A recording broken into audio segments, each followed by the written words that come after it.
You ever have one of those moments where the universe just hands you the truth on a silver platter? No detective work, no paranoia, just bam, here's your reality check. Enjoy. That was me, Tuesday afternoon, standing in my kitchen, holding a speeding ticket addressed to me. Now, I hadn't been pulled over. I hadn't been speeding. In fact, that particular day, I had been at work, sitting through a 3-hour meeting where a guy named Jeff used the phrase synergy 14 times. I know this because I was counting just to keep myself awake. But there it was, ticket, fine, and a grainy black and white photo of my car running a red light. And in the driver's seat, Lisa. Which made sense. She took my car all the time. Nothing weird there. But then I looked at the passenger seat. There was a guy sitting there.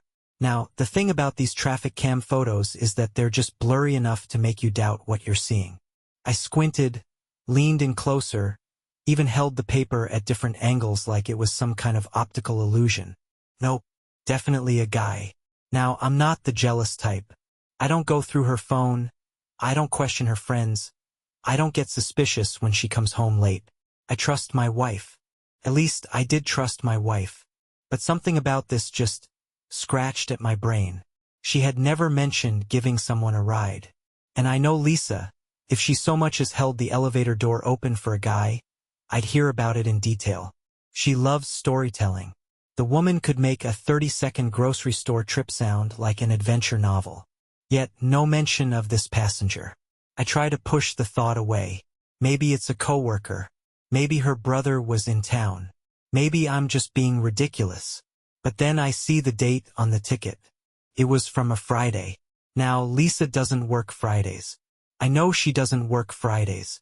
And just like that, my gut starts whispering the one thing no husband ever wants to hear. Something's off. Now, here's the real kicker. How do you even start investigating something like this without looking crazy? Okay, so now I'm standing in my kitchen, holding this ticket like it's a crime scene photo, my brain doing gymnastics trying to rationalize it. The thing is, I want to believe there's a perfectly innocent explanation.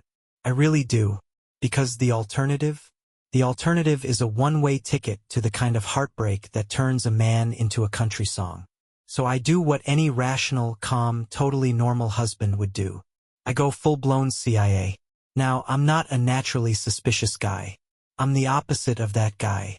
I'm the guy who sees a notification that says, suspicious login attempt from Russia, and thinks, probably just me. But this is different. And then I remember something. My car. My beautiful, faithful 2019 Toyota Camry, which has never betrayed me, unlike some people. See, my car has a built-in GPS system that logs every trip.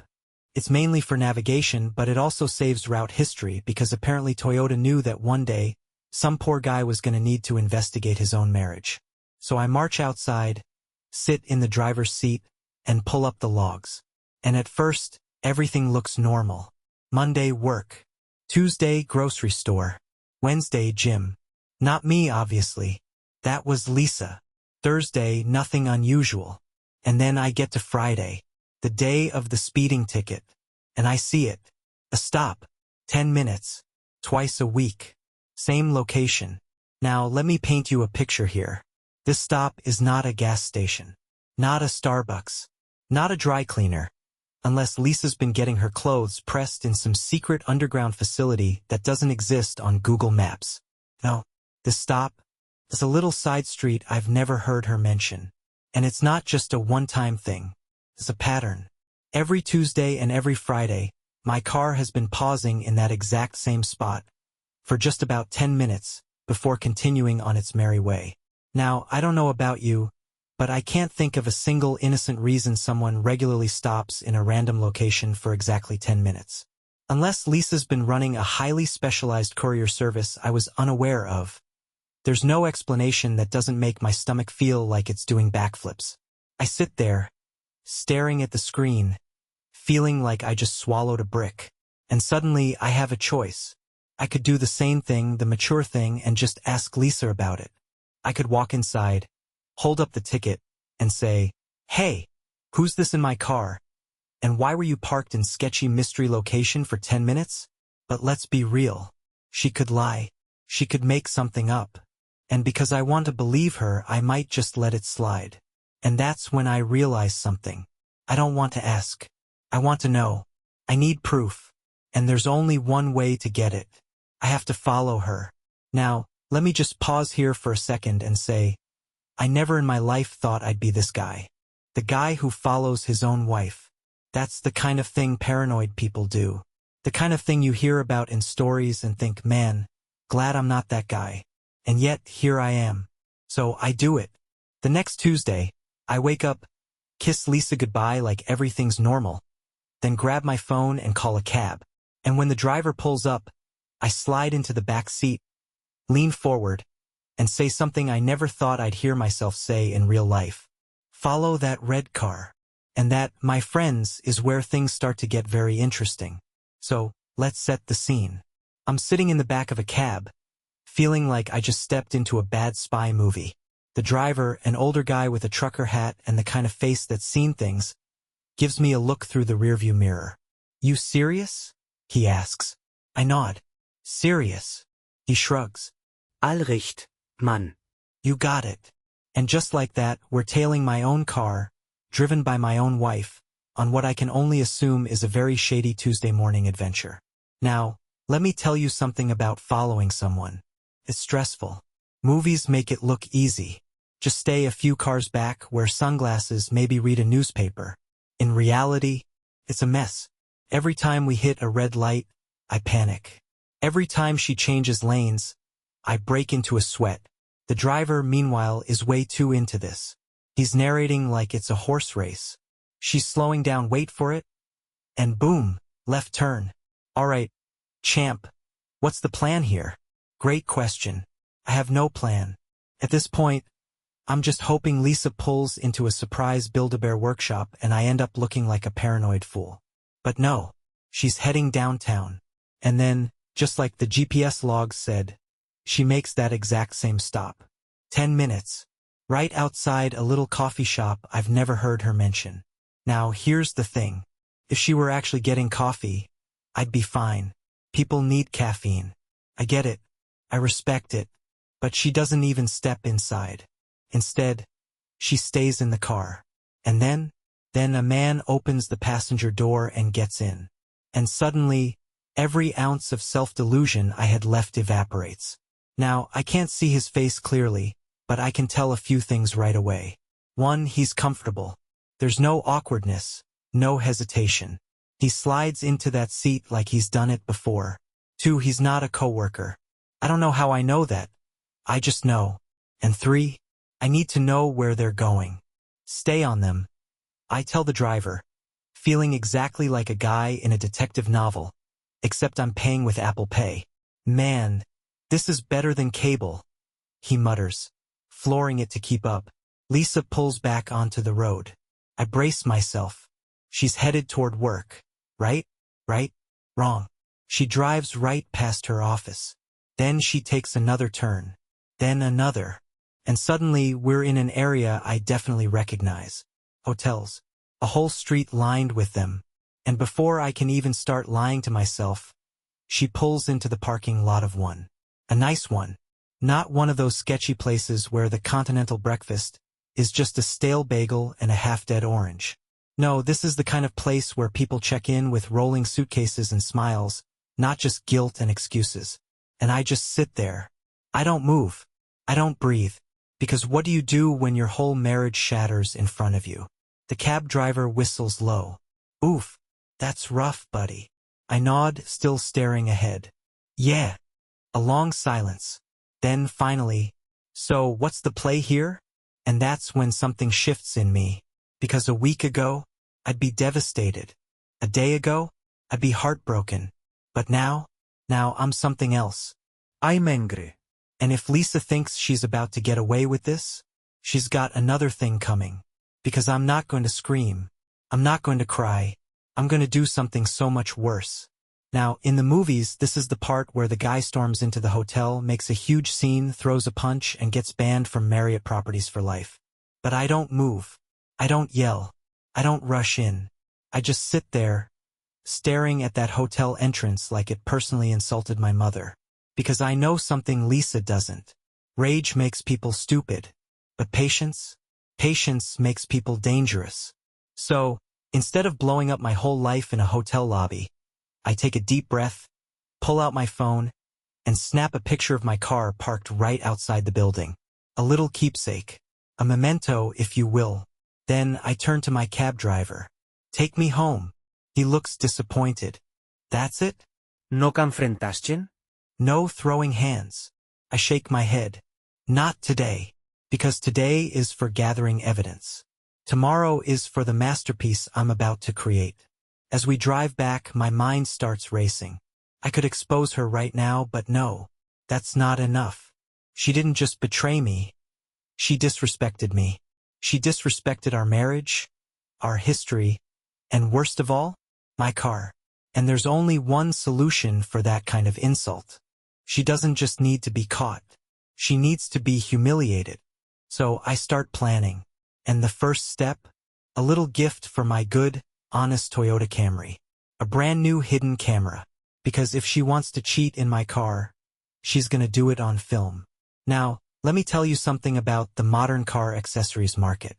It is disturbingly easy to find a tiny, high-definition, motion-activated camera that fits perfectly inside a dashboard. I'm talking spy-level tech, available on Amazon with free 2-day shipping. God bless America. I install it that night. Lisa has no idea. She's all smiles when she gets home, completely unaware that she's starring in a soon-to-be critically acclaimed documentary called The Worst Decision of My Life. A betrayal story. 2 days later, she takes my car again, and I wait. That night, she goes to bed early, exhausted from what I can only assume was a very strenuous workday. Once she's snoring, I grab my laptop, pull up the footage, and there it is, clear as day. Lisa. And her friend, laughing, flirting, talking like they're the romantic leads in a bad Hallmark movie. And then, the best part, the part where Lisa complains about me. Oh, Matt? He's sweet, but so boring. He just trusts me, you know? It's almost pathetic. Pathetic. I pause the video, sit back, stare at the ceiling, and realize I am done. Because this isn't just betrayal. This is arrogance. Lisa didn't just cheat. She thought I was too stupid to ever figure it out. And that is where she made a fatal mistake.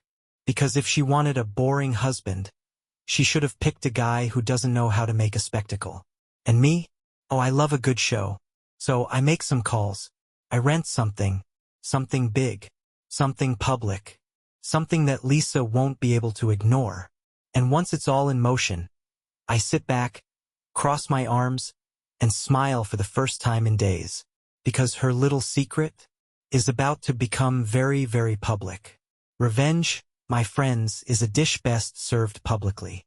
Now, I could have gone the cliché route. Screaming match, dramatic breakup, maybe even a well-placed drink thrown in a crowded restaurant. But no, that would have been too small. Lisa didn't just cheat. She laughed about it. She mocked me. She assumed I'd be too naive, too trusting, too boring to ever figure it out. So I decided to return the favor. And that's how I found myself sitting at my desk at 2 a.m., scrolling through billboard rental websites. Now, let me tell you something. Billboards are surprisingly affordable. I don't know why I thought they'd be wildly expensive. Maybe because companies like Coca-Cola and McDonald's are always hogging them. But turns out, if you've got a few $1,000 and a grudge, you too can plaster whatever you want across your city skyline. So I did. Lisa takes the same route to work every day. She stops at the same coffee shop, the same red lights, and, importantly, drives right past a massive billboard near the freeway on-ramp. I contact the company. I tell them I have a very special design I'd like to put up. They don't ask questions. They take my money. And 2 days later, Lisa wakes up and drives to work like nothing is wrong. She's humming along to her playlist, sipping her overpriced oat milk latte, probably texting her little friend. She's relaxed. She's happy. She has no idea. Until she sees it. A massive, high-resolution, can't miss it even if you tried billboard. With her face on it. Taken straight from my car's hidden camera footage. her grinning like a fool, sitting in the driver's seat, her lover oh so cozy in the passenger seat. And next to that, I cheated on my husband. If you're reading this, congratulate me on my new life. Let that sink in. A billboard, broadcasting her infidelity to the entire city. I like to imagine the moment her brain caught up with reality. The exact second her smug little morning commute turned into a full-blown existential crisis. Because while I wasn't there to witness it, my phone sure was. At exactly 7:42 a.m., it exploded with calls. Lisa. I let it ring. Lisa again. I sip my coffee. Lisa one more time. I chuckle. Then the texts start rolling in. Lisa. Matt. What the hell is this? Lisa, you need to take that down now. Lisa. I can't believe you do this to me. Oh, I'm the problem? I'm the villain here? I shake my head, set my phone down, and lean back in my chair. Because Lisa still has no idea that this is only the beginning. Lisa keeps calling. Over and over and over. But I'm not answering. Because I'm too busy executing phase 2 of my master plan. See, catching her on video wasn't just for my personal sanity. It wasn't just so I could confirm, beyond a shadow of a doubt, that she was betraying me. It was for evidence. And what good is evidence if you don't share it with the world? So, I sit down with my laptop, open my messaging app, and start crafting something beautiful. A group chat. A very special group chat. Let's go over the guest list, shall we? Elisa's parents, because they raised her better than this. Her sisters, who love drama and have zero filter. Or a handful of her closest friends, some of whom I know will take my side immediately. And the grand finale? Her boss. Yep, her boss. Because fun fact, Lisa and her little boyfriend actually work together. And their company has a very strict policy about office relationships, especially when they involve lying, deceit, and sneaking around during work hours. I title the group chat Lisa's Greatest Hits and drop in a message. Hey everyone. Just wanted to share a little something I recently discovered. Thought you all should see this. Then I upload a carefully curated selection of video clips. The greatest hits of Lisa's betrayal. At the moment she picks up her lover in my car. At the moment she laughs about how pathetic I am for trusting her. At the moment she makes plans to meet up at the hotel. Like I wasn't even a factor in her decision-making. And then, I hit send. Now, I wish I could describe what happened next. I wish I could have seen Lisa's face as her phone exploded with messages, calls, and unfiltered rage from the people closest to her. But all I know is this. The second I hit that send button, Lisa stopped calling me. Because now, she had a lot of other people demanding answers. And the best part? She still doesn't know that I've been talking to someone else. Someone whose life Lisa just helped ruin. Someone who is about to take this revenge to the next level. Now, let me tell you something about karma. It's got a way of working fast when you give it a little push. Lisa was already drowning in chaos. Her phone was blowing up, her family was furious, and as far as I could tell, she was too busy trying to put out fires to even breathe. But the real storm? The Category 5 hurricane that was about to rip through her life? That came from a phone call I didn't expect to get. See, Lisa's lover, the guy who thought he was getting away with it? He's married too. And his wife, she just found out. I had no idea who she was. Hadn't even thought about her, honestly.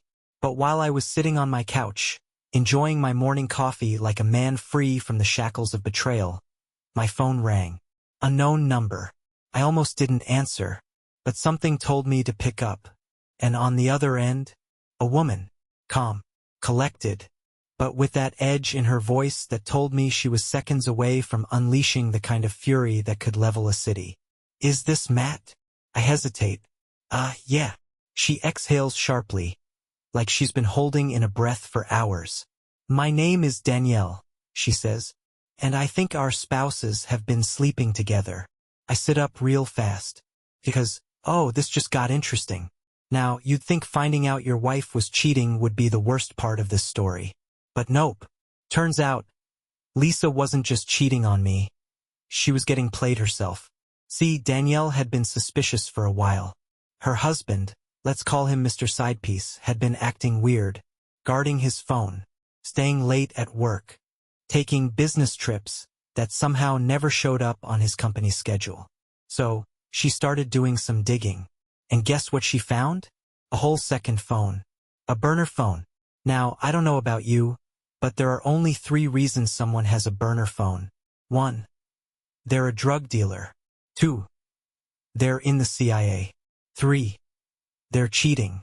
And considering this guy wore khakis and worked in accounting, I was pretty sure it wasn't the first 2. So Danielle did what any rational woman would do. She went through it. And that's when she found everything. Texts, pictures, plans to meet up. And best of all, other women. Yep. Turns out, Lisa thought she was this guy's one and only forbidden love. But in reality, she was just another name on a list. This guy was cheating on his wife with multiple women, including my wife. Now, I'd love to say I was shocked. I'd love to say I gasped and clutched my pearls. But honestly, I just started laughing. Because man, Lisa really thought she was special. Meanwhile, she was just another Tuesday afternoon errand for this dude. Danielle wasn't laughing, though. She was pissed. And as we sat there on the phone, comparing notes, swapping receipts, and putting all the puzzle pieces together, she suddenly went quiet. And then she said something beautiful. "I think it's time," she said, "for them to experience what real humiliation feels like. And let me tell you, I have never been more excited to watch someone else's revenge plan unfold. So, let's take inventory." Lisa. Humiliated beyond belief, dodging calls from her furious family, and still probably trying to figure out how her dirty laundry ended up on a billboard. Hello. Exposed as a serial cheater, juggling multiple angry women, and now facing down a wife who was way too calm about the situation, which, frankly, is way scarier than if she had been screaming. And me? I was sitting back with a fresh cup of coffee, watching everything crumble in real time. But Danielle? Oh, Danielle wasn't done yet.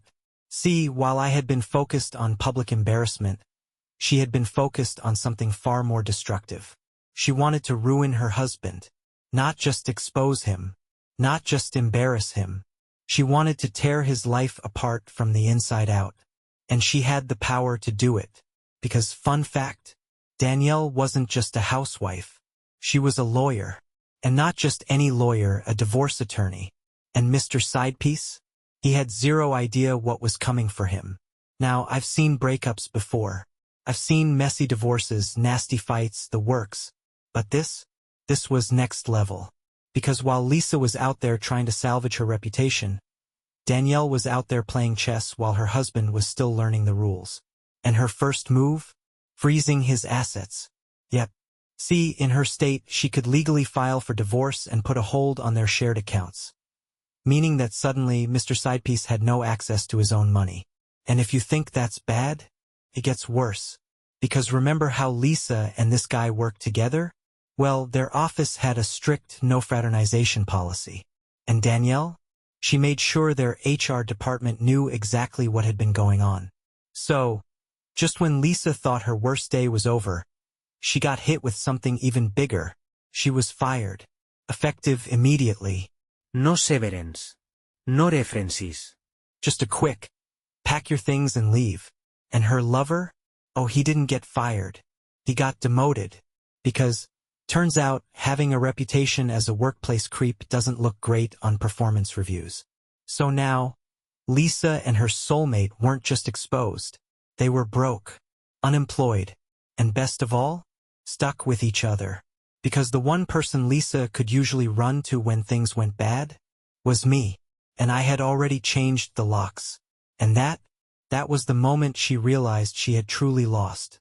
Lisa had always been the kind of person who thought she was 3 steps ahead when, in reality, she was tripping over her own shoelaces. And now she was jobless, homeless, and, perhaps worst of all for someone like her, completely out of control. Now, let's be clear. I wasn't trying to ruin her life. She did that all on her own. All I did was hold up a mirror and make sure she saw exactly what she had done. And from what I heard, she did not like the reflection.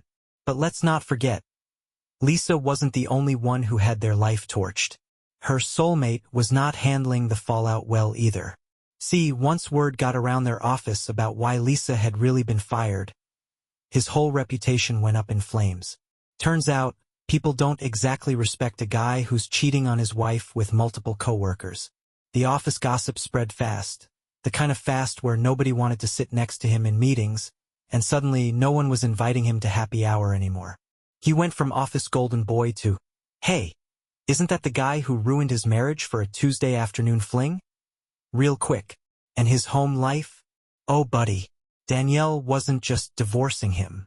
She was obliterating him. He lost his house. He lost half his savings. He lost his credibility. And when the dust finally settled, Lisa and her one true love were left with exactly what they deserved. Each other. Broke, unemployed, and drowning in the wreckage they created. Meanwhile, I had never slept better in my life. But guess what? The universe wasn't done serving up karma. Because 1 year later, something happened that made everything even sweeter. Now, fast forward 1 year. New city, new job, new life. I'm doing great. Thriving even. And Lisa? Oh, Lisa was still Lisa. A friend of mine who still lived in our old town sent me a picture. It was a billboard. My billboard. Still standing. Still right there on Lisa's old commute to work, except now, she had no job to drive to. And the best part? It was still getting attention. People were still talking about it. Apparently, it had become a local legend. One of those stories people tell newcomers like, "Oh, you haven't heard about the billboard guy? Let me tell you." And Lisa, she had to drive past it every single day. Or at least she would have, if she hadn't moved out of town in complete humiliation. I don't know where she is now, and I don't care, because the truth is, she gave up everything for a guy who didn't even respect her. And me? I walked away with my dignity, my sanity, and a damn good story. So, to anyone out there who's been cheated on, let me give you some advice. Revenge isn't about getting even. It's about making sure they remember exactly why they lost you.